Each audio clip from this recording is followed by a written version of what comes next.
Carlos I de Inglaterra y de Escocia fue rey de Inglaterra, Escocia e Irlanda, desde el 27 de marzo de 1625 hasta su ejecución en 1649.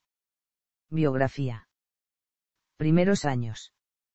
Carlos Estuardo nació en el Palacio de Dunfermline, el 19 de noviembre de 1600, siendo el segundo hijo varón de los 9 vástagos de Jacobo I de Escocia y de Inglaterra y Ana de Dinamarca. Fue un niño poco desarrollado que todavía no podía caminar o hablar a la edad de 3 años.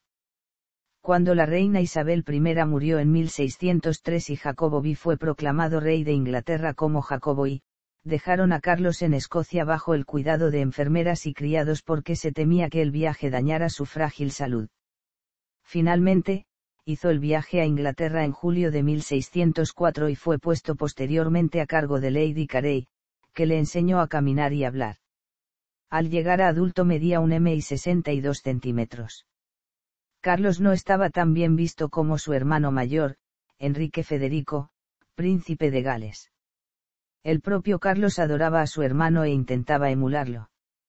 En 1605, como era entonces acostumbrado en el caso del segundo hijo del soberano inglés, Carlos fue nombrado duque de York en Inglaterra. 2 años antes, en 1603, había sido nombrado duque de Albany en Escocia. Cuando Enrique murió de tifus en 1612, Carlos se convirtió en el heredero del trono y fue nombrado duque de Cornualles. Sin embargo, no fue nombrado príncipe de Gales y conde de Chester, los títulos habituales del heredero al trono inglés, hasta noviembre de 1616. Su hermana Isabel se casó en 1613 con Federico V, elector palatino, lo que dejaba a Carlos virtualmente como único hijo. Viaje a España. El nuevo príncipe de Gales se vio notablemente influido por el favorito de su padre, George Villiers, y duque de Buckingham, el cual lo llevó a una expedición a España en 1623 para buscar una alianza con este país mediante un eventual matrimonio con la hija menor del rey español Felipe III, la infanta María Ana. El enlace nunca se celebró debido a que la corona española exigía la conversión del príncipe de Gales al catolicismo. Cuando volvieron a Inglaterra, tanto Carlos como el duque de Buckingham exigieron al rey Jacobo que declarara la guerra contra España. El viaje a Madrid es considerado por los historiadores como determinante en el posterior interés de Carlos por el arte, afición a la que destinaría cuantiosas sumas de dinero y que en parte le acarreó su creciente impopularidad. En Madrid el rey Felipe IV obsequió al príncipe inglés con cuadros y también con ejemplares de caballos de raza española, lo que más adelante contribuyó a que en Inglaterra surgiesen los purasangre. Con el estímulo de sus consejeros protestantes, Jacobo convocó al Parlamento para solicitar subsidios para la guerra. Jacobo también solicitó que el Parlamento sancionara la unión entre el príncipe de Gales y la princesa Enriqueta María de Francia, a la que Carlos había conocido en París en su camino de regreso a Inglaterra. Era una buena unión, puesto que ella era la hija del anterior rey francés Enrique IV y la hermana del rey actual Luis XIII. El Parlamento aceptó la unión, pero mostró una actitud muy crítica debido a la tentativa anterior de arreglar una alianza matrimonial con España. Jacobo estaba senil y en consecuencia era cada vez más difícil controlar al Parlamento. Durante el último año del reinado de Jacobo I, el poder real quedó en manos de su hijo y del duque de Buckingham. Reinado de Carlos I. Matrimonio e hijos. Política exterior, guerra contra España y Francia. 11 años de tiranía, absolutismo en el trono inglés. Política religiosa. El Parlamento corto, y el Parlamento largo. La Revolución inglesa. Caída y ejecución de Carlos I. Carlos fue trasladado al castillo de Hearst a finales de 1648, y después al castillo de Windsor. En enero de 1649, la Cámara de los Comunes, sin el asentimiento del soberano o de la Cámara de los Lores, convocó un acto parlamentario que creaba una corte para el juicio de Carlos. El juicio del rey comenzó el 2 de enero, pues Carlos había rechazado elevar una súplica, alegando que ninguna corte tenía jurisdicción sobre un monarca. Creía que su propia autoridad para gobernar le había sido dada por Dios cuando lo coronaron y fue ungido. La corte se proponía declarar que no hay hombre sobre la ley. Durante una semana, pidieron 3 veces a Carlos que solicitara la súplica, pero él lo rechazó en todas las ocasiones. Carlos fue decapitado el 30 de enero de 1649. Era práctica común que el verdugo levantara la cabeza del ajusticiado y la mostrara a la muchedumbre con las palabras: miren la cabeza de un traidor. Aunque la cabeza de Carlos fue exhibida, no se usaron estas palabras. En un gesto sin precedentes, uno de los líderes revolucionarios, Oliver Cromwell, permitió que la cabeza del rey fuera cosida a su cuerpo para que de esta forma su familia pudiera rendirle sus respetos. Enterraron a Carlos en privado la noche del 7 de febrero de 1649, en la cámara acorazada de Enrique VIII en la capilla de St. George, en el castillo de Windsor. El hijo del rey, el futuro Carlos II, planeó más adelante un mausoleo real, pero este nunca llegó a realizarse. Una conocida anécdota de su decapitación cuenta que cuando fue llevado a ejecutar, por tradición se le concedió un último deseo, a lo que él pidió llevar 2 camisas. Iba a ser decapitado una mañana de enero fría, lo que justificó su petición: es que allí fuera estarán todos mis enemigos y no quiero que me vean temblando ni siquiera de frío. Legado. El reinado de Carlos I fue tumultuoso debido a la lucha de poderes que sostuvo con el Parlamento.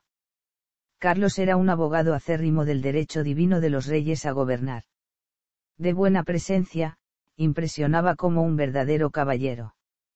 Hablaba con propiedad, gustaba de la música y de la pintura. Sin embargo, era pedante, desconfiado y muy mentiroso. Muchos en Inglaterra, por lo tanto, temieron que procurara obtener el poder absoluto.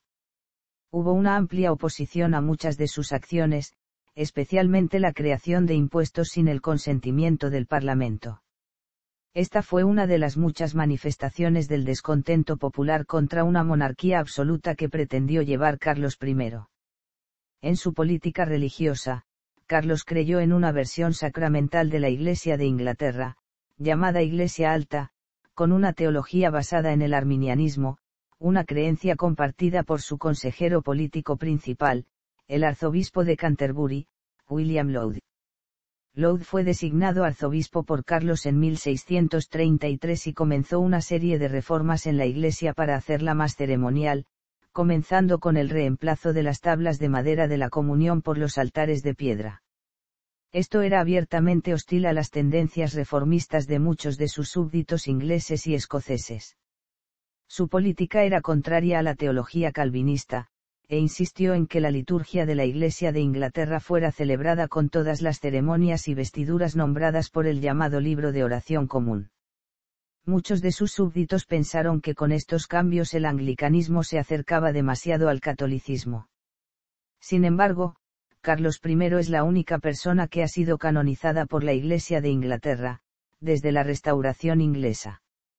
Los últimos años del reinado de Carlos I estuvieron marcados por la Guerra Civil Inglesa, se vio enfrentado a las fuerzas del Parlamento y a los puritanos. La guerra terminó con la derrota de Carlos, que fue enjuiciado, condenado y ejecutado posteriormente bajo el cargo de alta traición. La monarquía fue abolida, y se estableció la República. Con el tiempo, este régimen devino cada vez más dependiente del ejército y se convirtió en una dictadura militar, dirigida por Oliver Cromwell. Varios factores tanto políticos como socioeconómicos condujeron a su colapso final, una vez fallecido Cromwell. El hijo de Carlos, Carlos II, restauró la monarquía en 1660. Coleccionismo.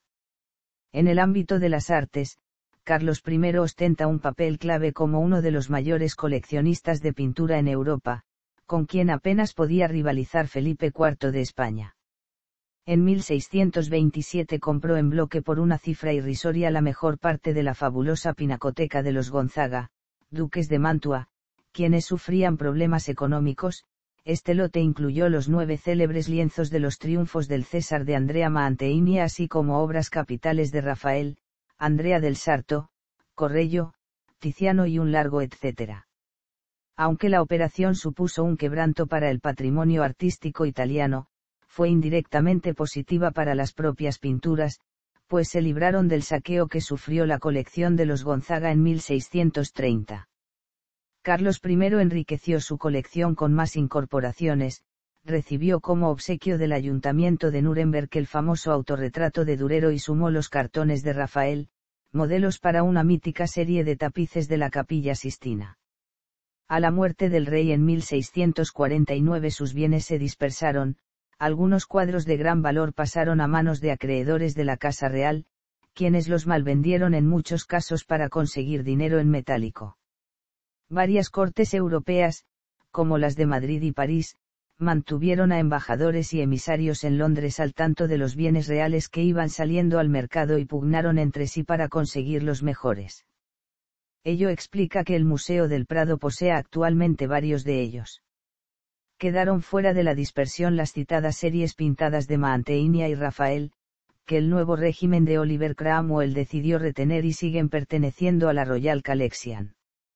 Entre enero y abril de 2018, la Royal Academy of Arts de Londres reunió parte de la antigua colección del rey en una exposición calificada de irrepetible, con préstamos de museos como el Louvre de París, el Prado, el Mauritshuis de La Haya, entre otros.